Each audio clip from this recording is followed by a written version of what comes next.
Bismillahirrahmanirrahim. Assalamualaikum warahmatullahi wabarakatuh. Selamat berjumpa kembali dengan Bapak Mujadi. Semoga kita semua dalam keadaan baik. Amin.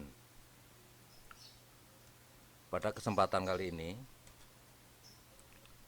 Bapak akan menjelaskan mengenai materi korosi. Hanya tidak ada salahnya kalau kita tahu dulu mengenai kompetensi dasarnya, yaitu menganalisis faktor-faktor yang mempengaruhi terjadinya korosi dan cara mengatasinya, mengajukan gagasan untuk mencegah dan mengatasi terjadinya korosi.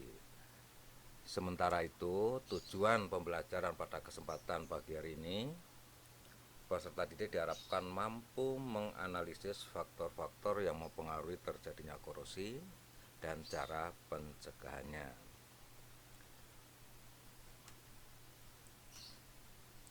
Tahukah apa itu korosi? Kebanyakan orang tentunya tidak asing lagi dengan korosi yang sering kita jumpai di sekitar kita. Seperti, nah ini ada kapal laut yang terbuat dari logam. Bisa kalian saksikan, ini mengalami proses korosi sehingga tampilan seperti itu, termasuk juga ada piringan. Contoh lain, ini adalah rantai yang terbuat dari logam besi, roda atau gear. Nah, kesemuanya itu adalah sering banyak kalian jumpai dalam kehidupan di sekitar kita. Nah, tentunya kalian tahu dengan adanya peristiwa korosi ini sangat merugikan pada kehidupan kita. Sehingga pada kesempatan ini kita akan mencoba mempelajari mengenai ruang lingkup korosi, ya. Dari satu sisi pengertiannya sebenarnya apa itu korosi, kemudian faktor apa saja yang mampu menyebabkan terjadinya korosi, terus adakah hubungannya antara korosi itu dengan sel elektrokimia. Kalau sudah tahu teorinya, apa upaya yang bisa kita lakukan untuk mencegah terjadinya korosi.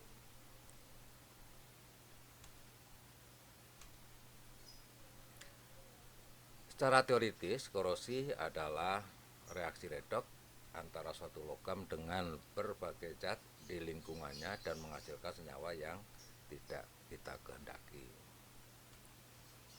Korosi merupakan proses elektrokimia.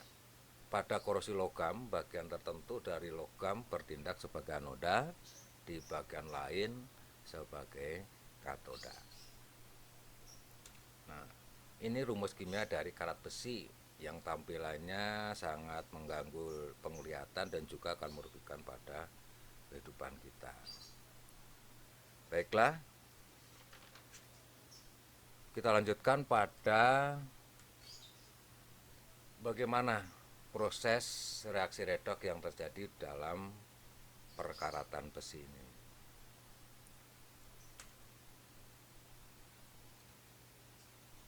Besi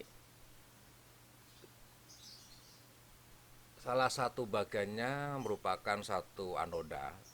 Anoda ini yang mana nanti akan mengalami proses oksidasi menghasilkan Fe2+ dengan melepaskan 2 elektron.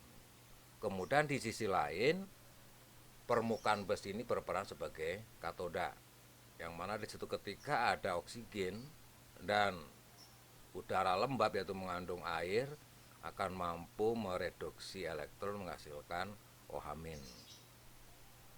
Oksigen sebagai oksidator akan mengoksidasi Fe2+. Fe2+ ini akan menjadi Fe3+, yang selanjutnya akan terhidrolisis membentuk karat dengan reaksi Fe3+ direaksikan dengan 3+X H2O menghasilkan Fe2O3 XH2O dengan melepaskan kondisi asam. Nah, dengan menggunakan reaksi ini tentunya faktor apa yang sangat berpengaruh terhadap proses perkaratan besi, yaitu adanya oksigen dengan uap air. Sehingga nanti dalam usaha untuk pencegahannya kita harus mampu menghindarkan supaya tidak kontak dengan oksigen dan uap air.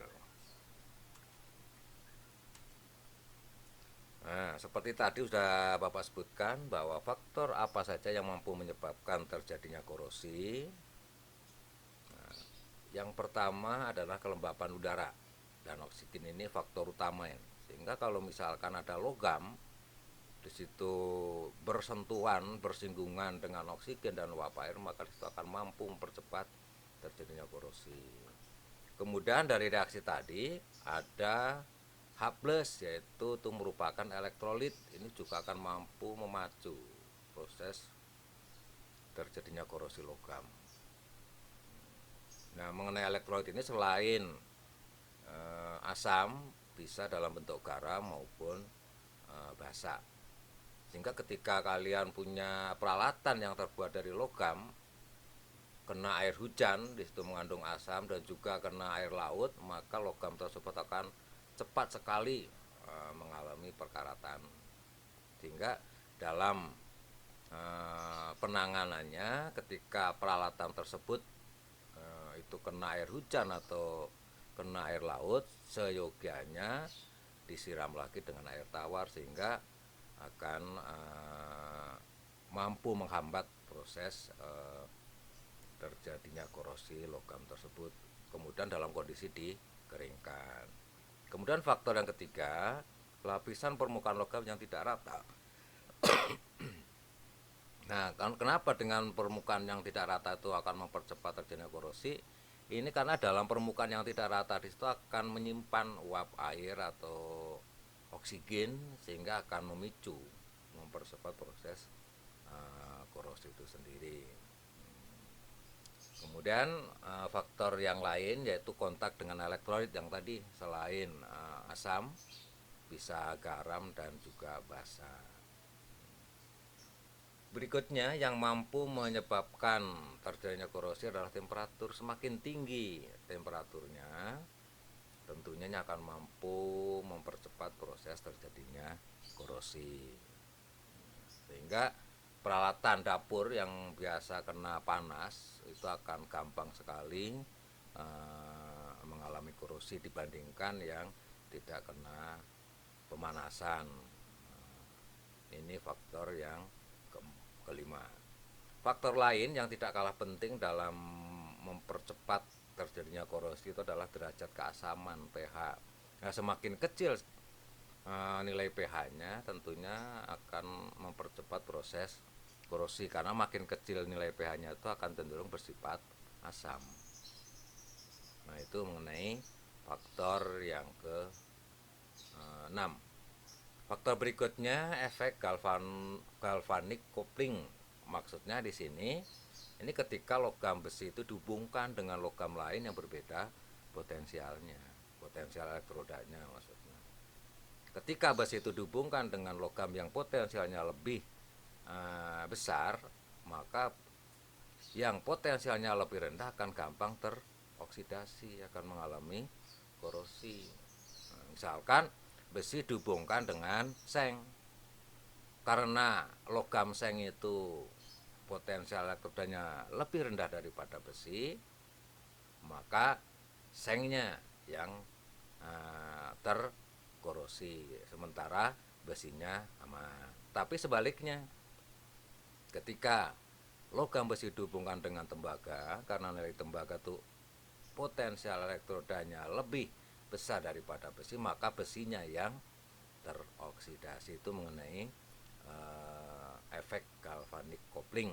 Kemudian mikroba, juga ada beberapa mikroba yang mampu memacu atau memicu proses terjadinya korosi. Nah, ini kalau dilihat dari sisi reaksi redoknya, maka ini anggap aja permukaan besi. Nah, besinya sendiri salah satu berperan sebagai anoda, maka akan mengalami oksidasi. Di sisi lain dengan adanya oksigen dan uap air maka akan mengalami reduksi, itu berperan sebagai katoda. Terus berlangsung apakah spontan atau tidak proses korosi besi ini? Nah, ternyata setelah kita hitung berdasarkan potensial elektroda, maka potensial selnya bagaimana, coba kita lihat reaksi ini. Reaksi oksidasi ya reduksi besi itu dengan E0 negatif 0,44. Berarti kalau kita tulis reaksi oksidasinya maka E0-nya adalah positif 0,44 volt. Sementara untuk reaksi reduksi oksigen dengan air membentuk ion hidroksil dengan potensial elektrodanya positif 0,40,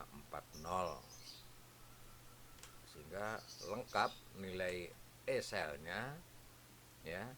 Besi dioksidasi dengan oksigen dengan air akan menghasilkan FeOH 2 kali S dengan E sel positif 0,8 volt. Apa yang bisa kalian simpulkan dari perhitungan E sel ini?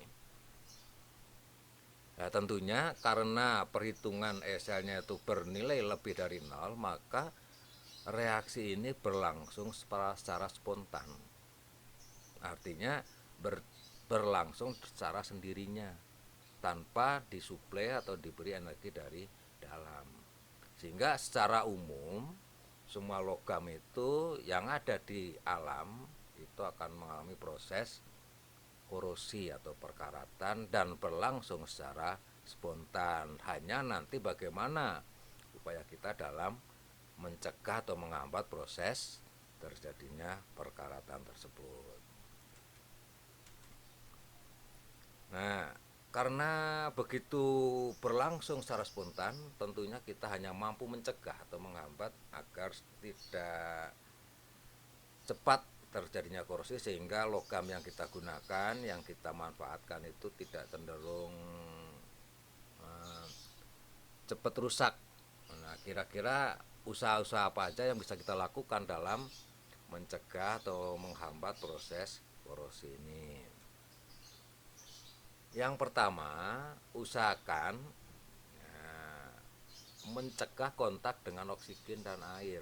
Nah, caranya bagaimana ini untuk mencegah agar logam tersebut tidak kontak dengan udara atau air? Tentunya kita tutup, bisa dengan menggunakan plastik, salah satu dicat, ini untuk menjaga agar si logam itu tidak kontak dengan oksigen dan air.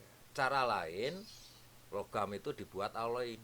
Alloy itu dipadukan dengan logam-logam lain ya, seperti kalau kalian lihat ada stainless steel, dan itu dicampur dengan nikel dan krom sehingga tampilannya lebih mewah, lebih leg, dan juga lebih awet dibandingkan hanya logam besi biasa. Kemudian cara yang bisa kita lakukan, cara yang lain yaitu pemakaian lapisan pelindung. Nah, lapisan pelindung di sini bisa dalam bentuk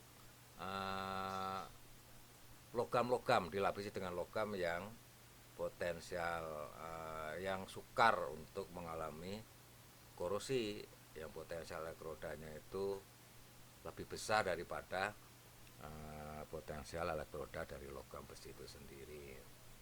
Nah, ini di dalam dunia industri, cara yang keempat ini yang banyak digunakan. Nah, karena ini mengandung unsur keuntungan dan kerugian yang luar biasa, terutama di bidang PDAM, nah gitu ya, yang menggunakan pipa-pipa besi yang dialiri dengan air, yang ditanam di bawah tanah. Nah, ini nanti bisa kita tunjukkan di dalam slide berikutnya ini nanti. Kemudian pencegahan yang lain selain keempat itu bisa dengan skala kimiawi, yaitu dengan proses penyepuhan yang sudah kita bahas pada pertemuan berikut sebelumnya minggu-minggu kemarin. Nah ini salah satu contoh pencegahan korosi dengan menggunakan perlindungan katodik. Jadi dalam hal ini besi sebagai katodiknya, nanti anoda digunakan logam lain yang akan sengaja dikorbankan. Jadi istilahnya pengorbanan anoda untuk menyelamatkan logam besi yang berperan sebagai katoda. Nah ini dalam peralatan ini dihubungkan dengan logam, ya, logam yang akan mampu melindungi besi atau logam-logam magnesium, sehingga nanti logam magnesiumnya lah yang duluan terkorosi, bukan besinya, sehingga nanti akan ada proses pengontrolan secara berkala. Jadi dicek logam magnesiumnya masih ada enggaknya nanti, sehingga nanti suatu ketika lepas kontrol ini logam magnesiumnya habis, kita ganti, ya mau nggak mau besinya yang terkorosi. Contoh yang lain, ini anoda dikorbankan untuk melindungi katoda. Nah, katoda ini terbuat dari besi, pipa besi ini. Sementara anoda yaitu yang terbuat dari logam magnesium ini berperan sebagai anoda. Dihubungkan ini setiap hari, setiap saat selalu kena air pipa ini. Oleh karena itu, kalau kita kembali ke awal tadi, bahwasanya air itu merupakan faktor utama penyebab terjadinya korosi, maka logikanya kalau dengan tiap saat kena air akan gampang sekali logam pipa yang ada dalam saluran air ini akan cepat berkarat.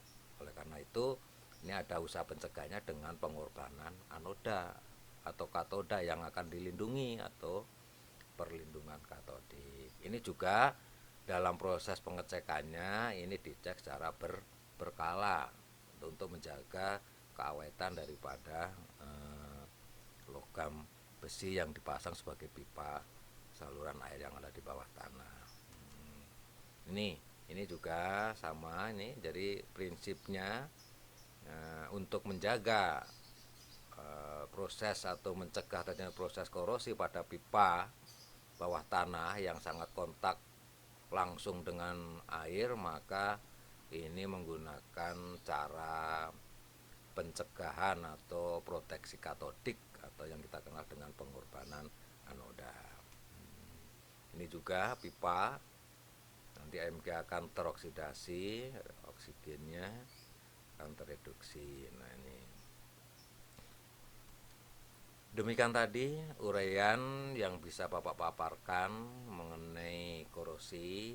Masih adakah sesuatu yang belum dimengerti? Untuk bisa lebih jelasnya lagi nanti bisa kalian browsing di internet atau di literasi sumber ilmu yang lain. Terima kasih atas perhatiannya. Marilah kita tutup pertemuan pada kali ini dengan membacaan hamdalah alhamdulillahirabbil alamin. Assalamualaikum warahmatullahi wabarakatuh.